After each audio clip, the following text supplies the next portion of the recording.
Hello and a warm welcome back to the Pitch Side Podcast. I am your host, the HOD of the PSP.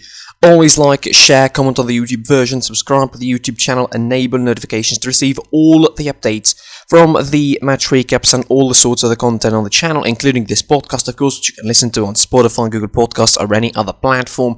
And of course, follow us on social media, myself, PSP on Twitter, Pitch Side Pod on Instagram. Definitely help us reach the first K here on the channel. Help us, of course, reach more audience, spread the word, share it, of course, tell your friends, do whatever necessary. Welcome to episode 107. One has to start from the start, of course, and we have to talk about the 2022 World Cup qualifiers, the European section, of course, which took place yesterday. Of course, continued the first fixture of that particular section, and it was a pretty interesting one. In some cases, of course, it wasn't exactly the most. It wasn't exactly the most unpredictable of nights when it comes to the European qualifiers, but definitely, had some interesting points about it. And let's go, of course, quickly, I think, group by, and we have to go group by group in that competition, of course, to go through some of its biggest points. But I think, there's, a couple of results that were predictable. The others, were really not shocking, but, interesting in a couple of points as well. And let's kick things off, of course. We're going to kick things off from Group B in that, qualifiers, and Spain drawing 1-1 against Greece. The same group saw Sweden, defeating Georgia 1-0, and that game was all about the return of Zlatan Ibrahimovic, who set up a goal in his return for Victor Claesson. Of course, the only goal of the game that meant get 3 points for Sweden against Georgia, the first in the campaign, which was, I think, an incredible event at almost 40 years of age for Zlatan Ibrahimovic to return and assist that goal. The other game in that group was the more interesting one, as Spain drawn 1-1 against Greece. And again, I think like a game against France and Ukraine, although a little bit of a difference, really, Spain dominated the whole game. Greece barely had opportunities in the whole thing to score. They had only one shot on target, which was the penalty and was the goal, really. It was lucky for Greece, but also they had a great defensive performance, to be fair. Spain had 79% of possession. It was a classic case of Spain moving the ball away, trying their luck, trying their sort of, sideways and back kind of situation where they find themselves really, just passing the ball for the sake of passing the ball, starting with a 4-1-4-1, kind of shifting the formation. There's a lot of new, names, by the way, coming in this one. New partnership, I would say, not new names, but new partnership between Sergio Ramos and Eric Garcia. Unai Simon getting, usual start. Luis Gaya getting over Jordi Alba, which I thought was a pretty weird decision considering the form Alba has been in at the moment. Alvaro Morata starting as a striker, which I think tells you all you need to know about the problems of strikers in Spanish football. Sergio Canales behind them, Koke, Ferran Torres, and Dani Olmo. And, a lot of changes were made. Thiago Alcantara was introduced, Mikel Oyarzabal was introduced, Pedri was introduced, trying to inject some bit of pace into that side, even a bit more, but definitely it wasn't effective against a Greek side that was, playing with the same formation, but somehow even more compact in the back. They scored through a penalty, which I thought was a bit soft, in my opinion, as penalties are concerned. I thought it was a bit soft, but definitely, well-deserved draw for them. They defended really, really well, and they absolutely frustrated the Spaniards. Overall, I don't really doubt the fact that Spain is going to go through eventually and going to go through on top, really, but definitely some seeds of doubt could be put, really, when you look at the performance of Sweden, for example, and, the way they defend as well. They defend really, really tight, and, they have this shape about them that is really good. You think also about those games that are going to be happening between those two sides, in particular between Spain and Sweden, because even though they're not going to meet for the moment, because Spain are going to Georgia next, and then they're going to be hosting Kosovo, definitely you have to think at the back of your mind how they're going to be dealing against Sweden, which is going to be their biggest, opponent, their biggest competitor when it comes to the places for qualification, really.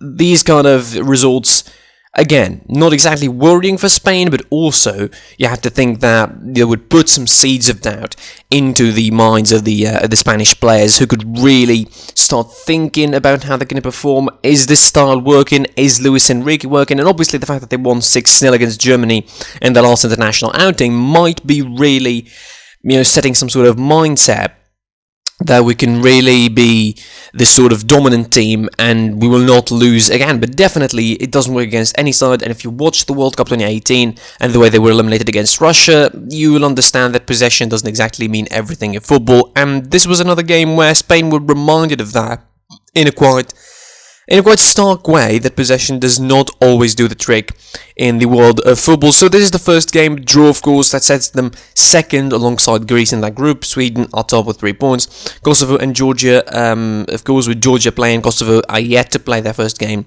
so they are bottom of the group with 0 points. From a side who struggled for the whole game to a side that managed to settle the deal and, pretty quickly, managed to set things up in the first half. Italy in Group C, they managed to defeat Northern Ireland 2-0 with 2 first half goals for Domenico Berardi and Ciro Immobile. And I'm really excited about the Italian generation. I'm really, really excited when it comes to them. The likes of Domenico Berardi, the likes of Manuel Locatelli, the likes of Renzo Pellegrini, Emerson Palmieri, of course, Gianluigi Donnarumma, if you forgot, he's still young, by the way. People tend to forget about this, but he's still pretty young. Some exciting talents, of course. Hopefully we would see Zaniolo pretty soon returning from the injury. They have Federico Chiesa, Nicolo Barella, of course. Vincenzo Grifo, the Freiburg player, earned the call to the national team, which was pretty interesting as well. He was introduced in the last couple of minutes, and he had, it was a decent amount of time to get for him, but obviously I don't think he would get over the likes of Insigne or Immobile or Domenico Berardi even, who's playing really, really well for Sassuolo, and he proved it again with a goal against Northern Ireland for Italy. Brilliant goal, by the way. Beautiful pass from Alessandro Florenzi over the top. The control, setting in, running in, and slotting the ball in the back of the net superbly for Italy. The second goal for Ciro Immobile was just a brilliant, striker's finish, absolutely tremendous in that goal, taking it on his left foot and, just rifling one right into the net of Bailey Farrell. I mean, Italy also, again, in a group where this is not their biggest opponents, really. If you look at this Group C, this is not their biggest opponents. Definitely, they won't be afraid of Northern Ireland or Lithuania or Bulgaria, to be fair. Definitely the opponents for them in this group. The defining couple of games that they're going to be having in this group are going to be the ones against Switzerland, for sure. Obviously, also lucky for them, just like Spain, I think, they're not going to be facing Switzerland in any of the next couple of games. They're facing Bulgaria away and then Lithuania away, which is, maybe a couple of tricky trips, particularly for Bulgaria, but also, definitely you fancy Italy getting the 6 points of these games, getting the 9 points, as Switzerland are not going to be playing, are going to be playing only 1 extra game. They're not going to be playing 2 extra games, really, as the group has 5 teams in it only.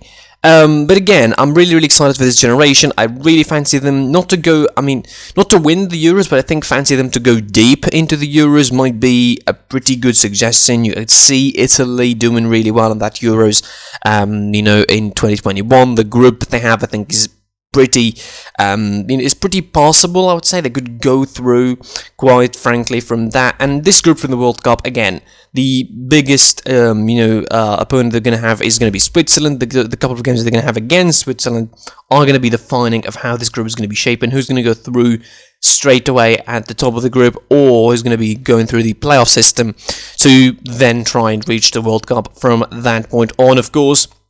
Speaking of Switzerland, they defeated Bulgaria 3-1 in a game that they completely dominated as well, particularly in the first half. Berlin Bolo scored this first goal in the 7th minute, Haris Seferovic scored in the 10th minute, and Stefan Zuber in the 13th minute managed to make it 3-0 for Switzerland. And of course, when you lead 3-0 inside 13 minutes, you just, take your foot off the gas a little bit, and that's what happened with Switzerland. They conceded the goal early on in the second half from Kirill Despodov. I think, a stupid mistake, I would say, from the defense of Switzerland, allowing that goal to happen. But it was a comfortable victory in the end for Switzerland. Bulgaria huffed and puffed in the earlier goings of the second half, but definitely didn't find a lot of momentum to do that.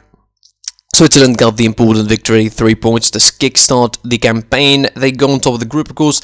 Goal difference counts above Italy, Lithuania, Bulgaria, and Northern Ireland with no points. Lithuania didn't play, of course, the first match, as you mentioned, the group in this group of 5. Let's start now talking about the size. I think that they have they had some walk in the park, I would say, in this competition. And let's kick things off talking about Germany in Group J. We're not talking chronologically here. I'm just organizing my ideas around it, but I think I'm going step by step here. Germany defeated Iceland 3-0 in Duisburg, and a comfortable game. You cannot really call it anything else but that. And definitely an important morale boost, I would say, for the German after that 6-0 loss to Spain last time out. And in the bigger picture as well, it's a good result for this sort of new German side, introducing a couple of players here. Certainly the debut of Jamal Musiala, and his couple of minutes that he played, he was decent for 10 minutes. Florian Neuhaus was introduced as well in his his third international cap with the side. Ilkay Gundogan scored, Kai Havertz scored, Leon Goretzka scored. It was again a pretty comfortable game. Germany chose to just take their foot off the gas after the third goal as well.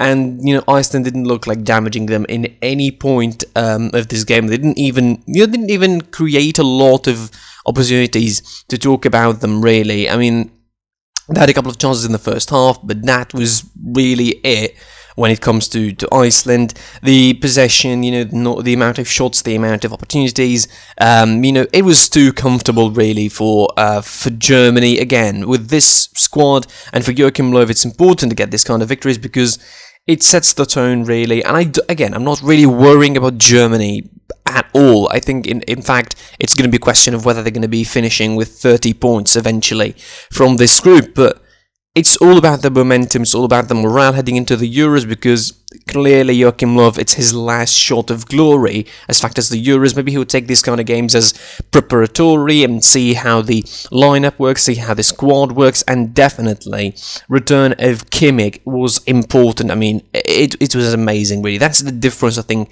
between the side that lost 6-0 to Spain and the side that is playing yesterday. The fact that there's Kimmich is controlling things in the midfield, they have a more poised player in the midfield to rely on. Ilkay Gundogan is playing his proper role this time, not the defensive role that he was playing in those last couple of internationals. I mean, in midfield with Leon Goretzka, Kimmich and Gundogan for Germany at the moment could only be really good and could only give Germany a little bit of a boost. I think the problems are in the back. In particular, the right back and left back positions are still not sorted out. Playing Emre Can as a left back yesterday didn't, I mean, although again against Iceland, and this Iceland in particular, not the great Iceland of the 2016, of the Euro 2016 or the World Cup 2018, I think this Iceland definitely would not hurt you. But other sides, like Romania in this group, who defeated North Macedonia 3-2, and maybe Armenia could hurt you. I mean, you really don't know about the levels in this group. You cannot really guarantee, because you're going to be facing Romania away in Bucharest, and you don't know how that game is going to be shaping up. This could be really, really hard in that. And you have also the opportunities. I think those games can give you the opportunities to really start new players. I reckon there's going to be some sort of rotation made, at least in terms of the attacking side of things. Maybe Timo Werner is going to get a start, and obviously you're going to see how you're going to be functioning, how the team's going to be functioning, what's the best starting 11, what's the best overall shape to play within the Euros, because definitely that is what you're aiming at the moment with those 3 games for the World Cup qualifiers. Obviously, after the finish of the Euros, then you're going to be turning your attention fully into that World Cup qualifiers kind of system where you would think about what you're going to be doing leading into that competition. Again, 3-0 for Germany. A victory that I think important on so many levels for them against an Iceland side that I'm really, really afraid that it's going to return to the abyss once again after 4-5 years of real importance, I would say, in football, rare importance for them, where they felt like legitimate opponents every time they play, and against anyone you care really about this game. It feels like Iceland now is returning to the abyss of football, and starting to lost a lot of their steam really with the the change of the managers and the turnover in the system and all of that. I think it's going to be really, really interesting to see how Iceland are going to be faring in this one. I doubt that they're going to be making it through the playoffs at least, because no doubt Germany's going to go on top, but you can see where things are going to be, really, heading for the Iceland side if they don't save themselves. I really feel sorry for them. I feel bad for them because they're a side that I enjoyed watching for the last 4 or 5 years. I followed that campaign in the 2018 World Cup qualifiers, and it was amazing, it was emotional, and they're a side that I'm really afraid this is going to be just returned to the obscurity and to the negligence of football once more, and don't want really that to happen. So elsewhere in that group, Liechtenstein lost to Armenia 1-0. The goal coming on in the 83rd minute, Noah Frommelt from the Liechtenstein game, scoring against his own goal, and Romania in a thriller defeating North Macedonia 3-2. It was a brilliant game, by the way. 28 minutes, the opener from Florin Tanashi, and then in the 50th minute, Valentin Mihaila scoring the second goal, and then a quick double for North Macedonia, seeing Aryan Ademi and Alexander Jayovsky scoring the couple of goals, and then Yanis Hagi making it 3-2 for Romania and giving them the all-important victory before, again, the game against Germany in the next round of these qualifiers, and then they're going to be facing Armenia away. So, again, this is all about Germany getting to the top, and we'll see who's going to be going to the playoffs of this group. And to round up, let's talk about the true walk in the park, I think, of this. And all of this qualifiers, England defeating San Marino in a pretty much training session, really. 5-0, poor San Marino. They couldn't have anything to do in this game. I mean, absolutely battered from pillar to post by England, and this is, I think, a perfect opportunity for the English side to show the wealth of talent that they have, the amazing depth of the squad that they have, to their testament. Calvin Phillips starting, James Ward-Prowse starting, Mason Mount starting, deservedly I would say, Dominic Calvert-Lewin scoring twice, Raheem Sterling scoring, Jesse Lingard returning to start in the national team, Connor Cody getting a start, but John Stones returning to importance, I would say, in the team, Reece James as well, and Gareth Southgate, I think, had the opportunity to change and do whatever he likes, and obviously this is a game where you can easily think that he would do so. Tyrone Mings was introduced, Kieran Trippier got some minutes, Jude Bellingham, of course, Phil Foden, Ollie Watkins get some minutes and didn't just do that but scored as well, scored the 5th goal for the English side. Phil Foden, was amazing in this one.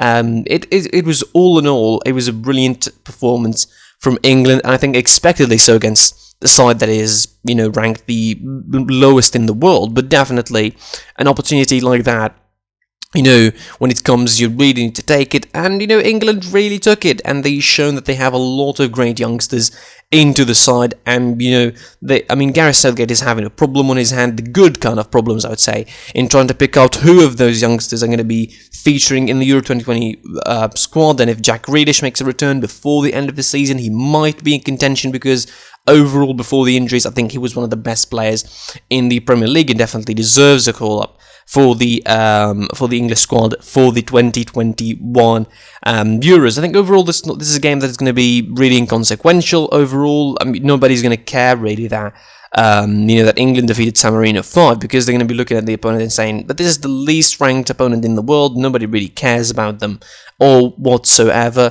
Definitely, they would be looking at their opponents in this group. It will see the likes of Albania, Hungary, and Poland, with seeing how they're going to be really annoying them, because they could create some trouble for England. Definitely, it's going to be an incredible game when they face Poland at home, the 31st of March. Before that, they travel away to face Albania. And speaking of those opponents, Albania managed to defeat Andorra away 1-0. The goal coming from Ermil Liniani in the 41st minute. And in the other game in that group, it was Hungary drawing against Poland 3-3 in a proper thriller, really. At the night, at least the first half wasn't exactly that great, although an early goal from Roland Zalai made that it was interesting, but definitely the second half, all action in it. Adam Zalai scoring the second goal for Hungary before quick fire double from Poland, seeing Krzysztof Piątek and Kamil Józwiak scoring the equalizer for Poland, and then of course Willie Orban managed to make it 3-2. And as the game went on and Hungary seemed almost close to a victory, Robert Lewandowski managed to make it 3-3, scoring his sort of compulsory goal for the Polish side. And definitely this is a sort of campaign that he would like to prove the fact that he was one of the best in the world by taking his sort of average national team almost to the World Cup, whatever way it comes. And definitely they're going to be one of the favourites to get through at least the playoff spot in this competition, unless of course they manage a great campaign overall and they beat England away from home, which is going to be a task, really an unmanageable task to do for Poland. Of course they face Andorra next, and then they face England in that in this competition. Of course, they host Andorra. This should be an easy game, and I would really bet that Lewandowski is going to be scoring a couple of goals in there. And then, of course, they face England away from home. And I think, again, this is going to be the defining games for them. Facing England home and away in these qualifiers are going to be the games that are going to be setting the tone and going to be really shaping the group where it is. I think Hungary played really well for at least the second half, and definitely this is a side that you need to take care of, and England need to be watchful from Hungary and Poland. Those two sides could really hurt them. If not completely take them out of the qualification, which I don't think they will do, but I think stalling the momentum and taking some vital points of them could be really doable for those two games, and I think they could do it, really. Particularly, I think Poland, Hungary as well are a tricky side to play. So as it stands at the moment, it's England with 3 points, Albania with 3 points, Hungary and Poland sharing the point, and Andorra, San Marino, of course, with 0 points. Elsewhere in this qualifiers, of course, yesterday it was Group F. Denmark defeated Israel 2-0. Martin Braithwaite scored the opener, and then of course Jonas Wind scored the second. Moldova drawn against Faroe Island late on, actually. Faroe Island managed to equalise. Moldova almost had a historic victory in the qualifiers. In the 83rd minute, Meinhard Olsen scored the equaliser after Eon Niculescu take the early lead for Moldova in the 9th minute. And Scotland, with John McGinn equaling late on for Scotland to take a draw out of Austria. Really, Austria played the better side, really. They opened the scoring thanks to Stuttgart's striker Sasa Kaladzic, who added the second goal in the 80th minute. It's all action in the second half. Kaladzic opening in the 55th minute. The equaliser from Grant Hanley in the 71st minute. Then 9 minutes later, Kaladzic added the second goal, and 5 minutes later of that, in the 85th minute, John McGinn with a bicycle kick equalising for Scotland and giving them a vital point at home in the start of this campaign. Of course, Scotland it's a really tough group when you look at it. Really, you have Austria, you have Denmark.